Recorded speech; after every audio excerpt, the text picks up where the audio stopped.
Assalamualaikum warahmatullahi wabarakatuh dan salam sejahtera.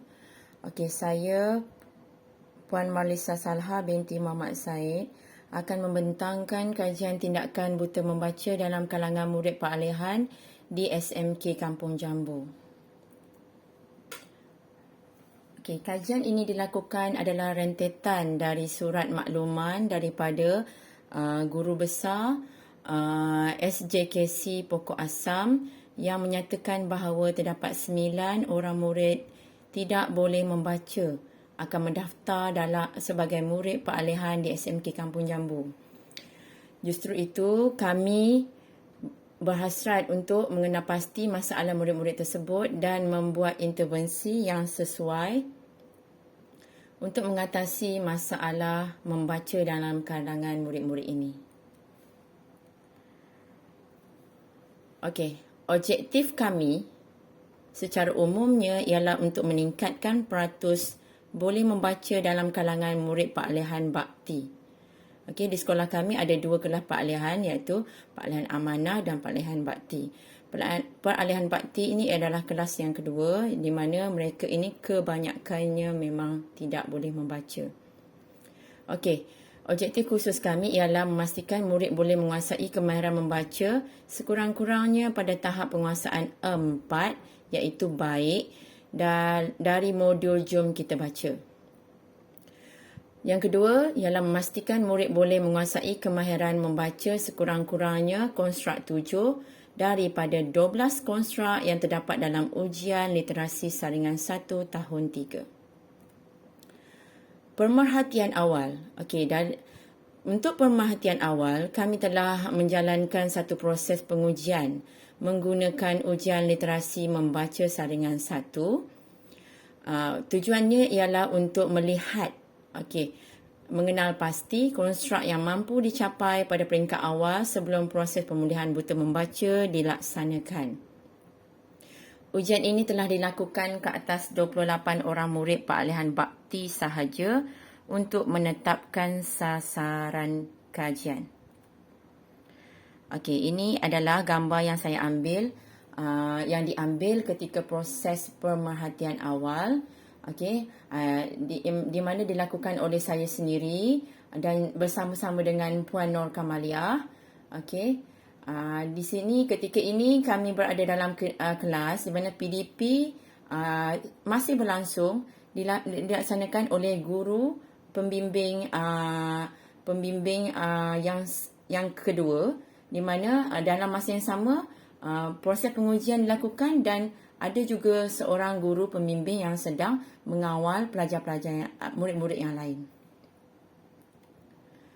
Okey, analisis konstruk. Dalam analisis konstruk ini boleh dilihat di mana terdapat 12 konstruk kesemuanya. Okey, dari peringkat 1 hingga ke 12. Jadi, murid-murid ini telah dikenal pasti di manakah konstruk mereka dan kami telah menetapkan pelajar yang ada berada pada konstruk 1 hingga 6 yang akan dijadikan sebagai sasaran kajian, iaitu sehingga sinilah seramai 18 orang. Refleksi awal yang telah kami perolehi iaitu 18 orang murid berada pada konstruk 1 hingga 6 akan dijadikan responden untuk proses pemulihan buta membaca. Di sini telah saya letakkan laporan analisis konstruk yang pertama, iaitu terdiri daripada 18 orang murid yang terpilih untuk diuji untuk kajian tindakan buta membaca. Kalau kita lihat di sini, konstruk mereka semuanya adalah di bawah konstruk 7, iaitu 1 hingga 6 sahaja. Kemudian kami telah membuat perancangan di mana perancangan ini telah disediakan oleh mentor saya sendiri iaitu Puan Sakinah binti Ahmad, di mana di sini dapat dilihat dengan jelas, tapi saya telah ringkaskan jadual ataupun pelan kajian tindakan ini Iaitu daripada minggu pertama kita telah lakukan ujian literasi membaca, tujuan dia untuk mengenali pasti sasaran. Kemudian pada minggu kedua ketiga kami telah teruskan dengan modul Jom Kita Baca, di mana kita mengajar murid menguasai kemahiran membaca. Okey, 18 orang murid tadi. Kemudian perancangan ini diteruskan lagi pada minggu yang keempat hingga ke-12 menggunakan teknik PDP berasaskan tema.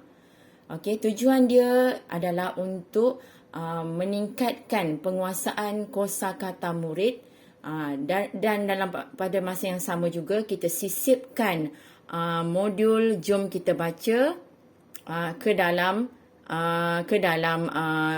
teknik PDP berasaskan tema ini. Okey.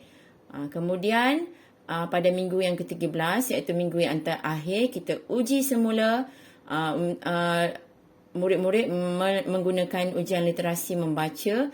Tujuan dia untuk melihat perubahan murid setelah menjalani sesi pemulihan buta membaca. Kemudian dari segi pelaksanaan pula, okey, di mana kita mulakan dengan minggu kedua dan ketiga tadi, okey, mengikut perancangan tadi menggunakan modul Jom Kita Baca.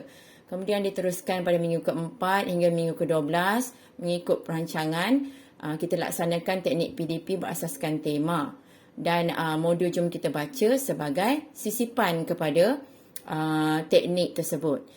Kemudian minggu ke-6 hingga minggu ke-12 PDPR pun bermula menyebabkan kesukaran untuk mengajar dan menjalankan proses pemulihan buta membaca.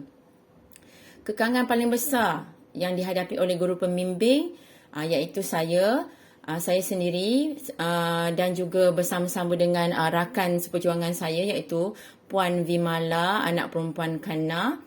Okey, menghadapi masalah di mana penlibatan murid yang kurang memberangsangkan.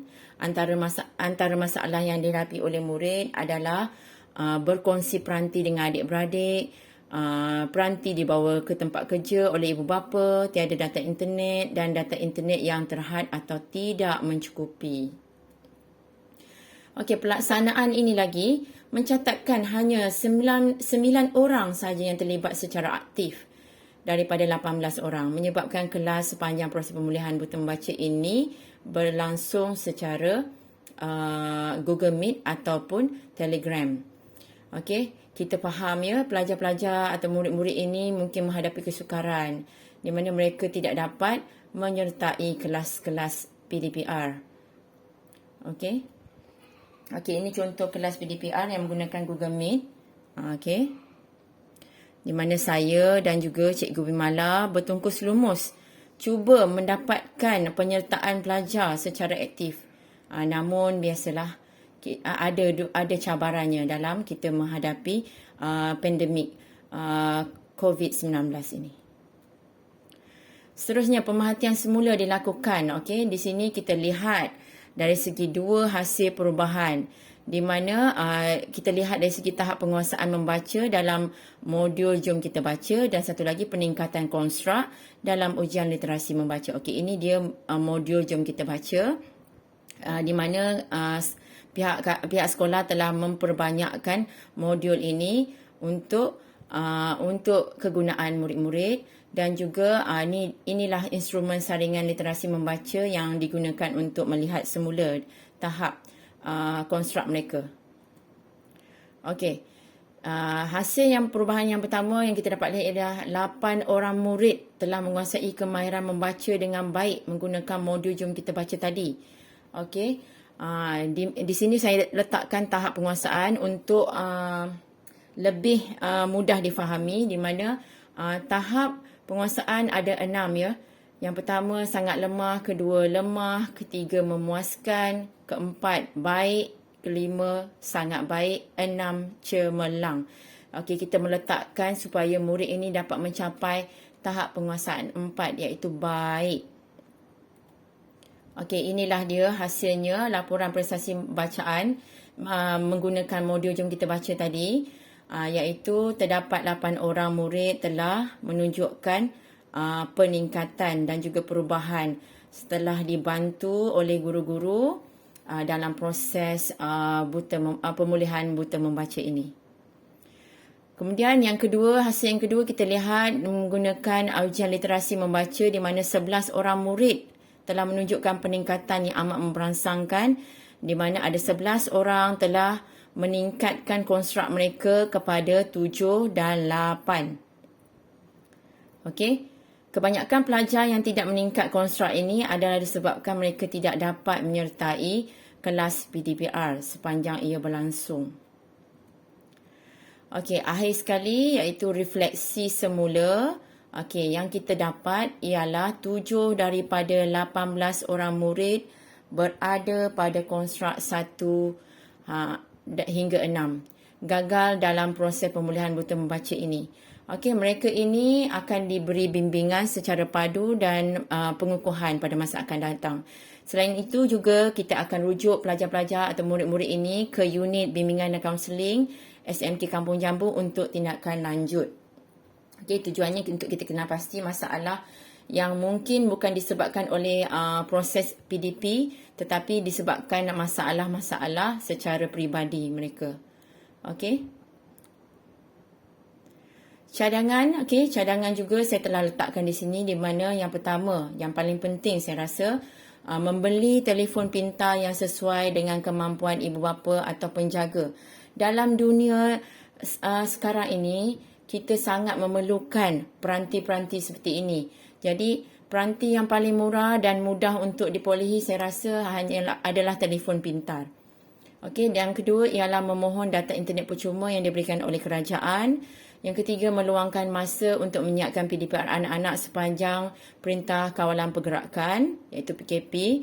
Dan akhir sekali yang paling penting iaitu kerjasama dan sokongan dari ibu bapa atau penjaga dalam proses menjayakan program pemulihan buta membaca dalam kalangan murid-murid Pak Alihan ini adalah sangat-sangat diperlukan. Itu saja dari saya. Sekian, terima kasih.